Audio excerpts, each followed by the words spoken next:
I picked up my granddaughter from school last week. She slid into the passenger seat and stared straight ahead. No phone. No music. No complaints. Just emptiness. She's 15. I asked how her day was. She shrugged. I asked if something happened. She said no. Then, after a long pause, she said something that stopped me cold. "Grandpa, does it ever feel like nothing you do really matters?" I'm George. I'm 87 years old.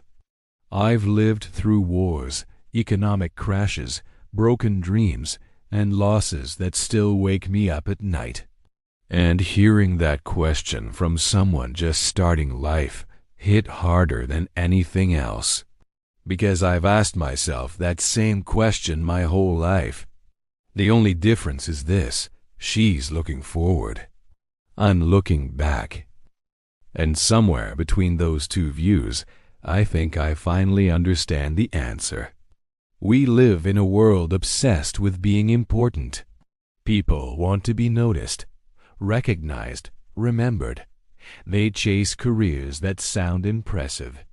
They post their lives online, hoping someone will care. They measure their worth by numbers, followers, likes, titles. I understand it.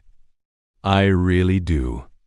But after nearly 9 decades, here's the truth I've learned. The things that matter most rarely feel important when you're doing them. Let me tell you about a woman named Margaret. She lived 3 houses down from us for over 40 years. She was a 3rd-grade teacher. Same school. Same classroom. Her entire career. When she retired, there was a small ceremony. A plaque. A few polite speeches. Nothing remarkable. 2 years later, she passed away. At her funeral, the church was packed. People were standing in the aisles. One by one, they spoke. A doctor said she was the first person who made him feel capable. A woman said Margaret taught her to read when everyone else gave up. A man said he became a teacher because of her. Margaret never tried to change the world. She just paid attention to the children in front of her. And that changed everything. We think mattering means being seen by many, but real life doesn't work that way.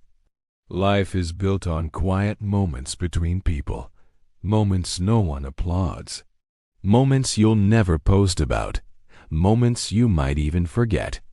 When I was 39, my life was falling apart. My business was struggling.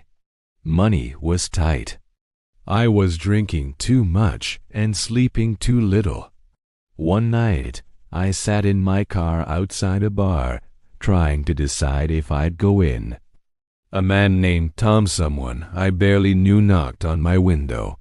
He said, "I'm grabbing coffee. Want to come?" That was it. No lecture, no advice, just coffee. We talked for 2 hours about nothing important. And somehow, that was enough. I didn't go into that bar. Tom probably forgot about that night. I never did. That's how mattering works. It doesn't announce itself. It doesn't ask for permission. And it almost never tells you when it's happening. My wife, Eleanor, used to write letters. Real letters. I teased her about it. I told her phones existed now. After she passed, I found boxes of replies.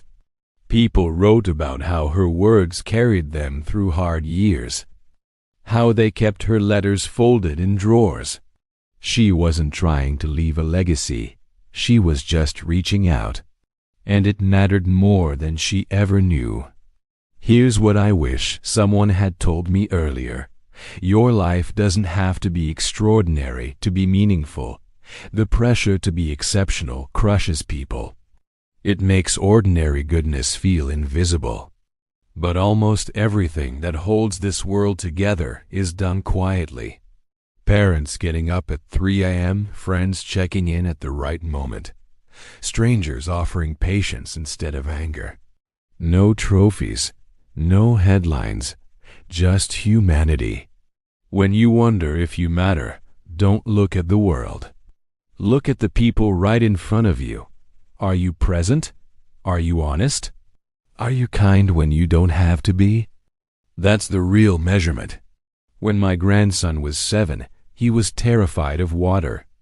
Every day that summer, we stood at the shallow end together. 15 minutes. No pushing. No speeches.